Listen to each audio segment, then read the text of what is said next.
Running the ball is back in Madden 22, and the recent addition of the notorious Eric Dickerson to Madden Ultimate Team is only making the run game even more popular. If you don't have a solid game plan, then you may find yourself getting ran all over like you're the Jaguars going up against Derrick Henry. Fortunately, there is an answer for all these revitalized ground attacks, and that's why in this video, we're going over the abilities, schemes, and skills you need to shut down the run in Madden 22. Now, the first pillar of run defense is our run-stopping abilities, and while some people don't like talking about abilities, having any one of these on the field can be the difference between getting stops and feeling completely helpless on defense. The first ability is no outsiders, and the description says that it provides quicker run sheds against outside zone plays. This means against any outside runs such as halfback stretch or halfback toss, these defenders will light up and shed their blocks instantly and force ball carriers back inside or risk being brought down for negative yards. Halfback stretch, especially the RPO varieties, are a lot of people's favorite run plays in Madden 22, and having defenders on the field with no outsiders will completely eliminate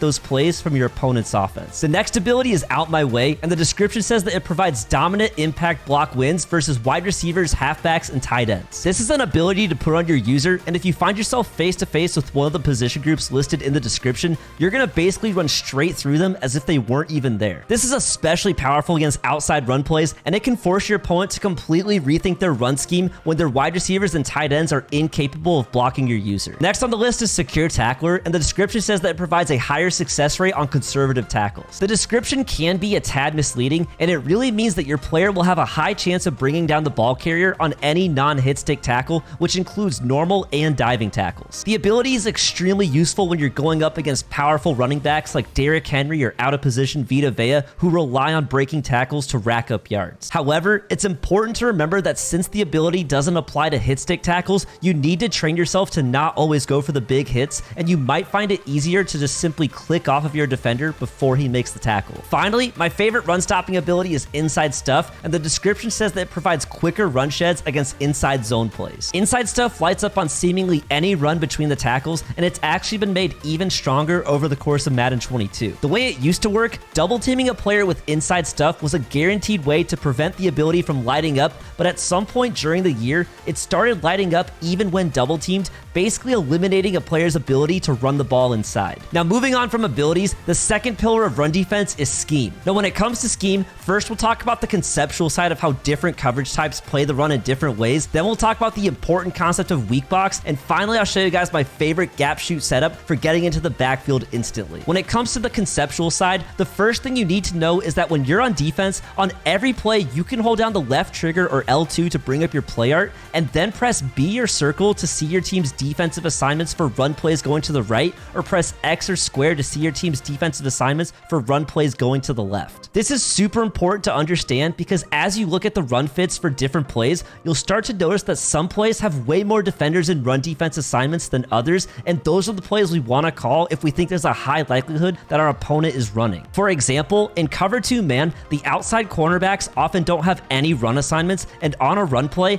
they're going to run away from the line of scrimmage as they follow their receiver downfield. However, in a standard cover 2, the cornerbacks often do have run assignments, meaning they'll do a great job coming down to contain stretch runs to the outside. You may have also noticed when looking at defensive assignments that there are always players with F and C icons above their head. The F stands for force, meaning that defender's assignment is to keep an outside contain and force the ball carrier back inside, while the C stands for cutback, meaning that defender will try to occupy the cutback lane. Another thing we have to consider is the concept of weak box, and this is extremely important. Weak box is the idea that if the offense is in a heavy set, if you come out on defense in a formation that by default has at least 6 defensive backs, then your defense is going to have the weak box penalty applied on every run play, meaning your defenders will run slower, tackle worse, and possibly all get pancaked right after the snap. Now, you probably have some questions about all of that, so let's break it down a bit further. A heavy set on offense is any formation that has 2 wide receivers or less, meaning there's at least 1 extra tight end or running back on the field. The simple way to think about it is if this number is a 3, 4, or 5, then it's not a heavy set, but if the number is 0, 1, or 2, then it is a heavy set. Now, the formations that get weak boxed are the ones that have at least 6 defensive backs on the field, so any dime, dollar, quarter, or prevent defense are at risk of getting weak boxed. The interesting thing is that if you ran a formation like nickel 3-3-5 and substituted in safeties at all 3 linebacker positions and therefore have 8 defensive backs on the field, then you still won't get weak boxed because being in a nickel formation makes you immune to it. Now, there's one more component of weak box we have to cover, and this is especially important because it applies even when the offense isn't in a heavy set. Basically, if you don't have at least 3 players on defense in blitz or pass rush assignments, then your players are once again at risk of getting completely pancaked if your opponent runs the ball. The easiest way to avoid doing this is if you're only going to have 2D linemen in non-pass rush assignments, go ahead and put your user in a blitz assignment so that you can avoid getting pancaked into oblivion. So with all that covered, we can finally talk about what I think is the best universal gap shoot in the game. We're going to be in the formation big nickel over G, and the play is cover 2, although you really could call any play in the formation. The adjustments are to pinch your D-line, slant your D-line outside, and stand with your user about a yard above the center. At the snap, sprint straight down the middle, and most of the time, you can bring the ball carrier down in the backfield. Now, it's important to note that this gap shoot works better on current gen Madden compared to next gen Madden. Since player movement is so much slower on next gen, you may find yourself having a tough time accelerating through the gap fast enough to reach the running back unless you go for a diving tackle, so it's definitely a bit of a risky move, and it's up to you to decide if it's worth that risk. Now, real quick, if you're struggling on defense and are looking for a new scheme, next week I'll be releasing my nickel normal ebook on my website SpruceGoose.gg. It's a conservative defensive approach that relies on blanketing the field in coverage and getting amazing block sheds from our D-line so that we can get insane pressure with just 3 or 4 man rushes. Members of SpruceGoose.gg unlock every ebook on the site and get access to our members-only Discord server, as well as getting 20% off all one-on-one coaching sessions. So if that's something you're interested in, then definitely go check it out. And right now you can use code SPRUCE for 20% off your membership. Now, the third and most important pillar of run defense is our skills on the controller, and there are 3 specific skills that, if mastered, will absolutely take your run defense to the next level. The first skill is on-the-fly gap shooting, and this is gap shooting that isn't based on a specific scheme, but rather quickly identifying the running lanes and filling them with your user. This is a skill that will take time to master because it requires you to first read the direction of the run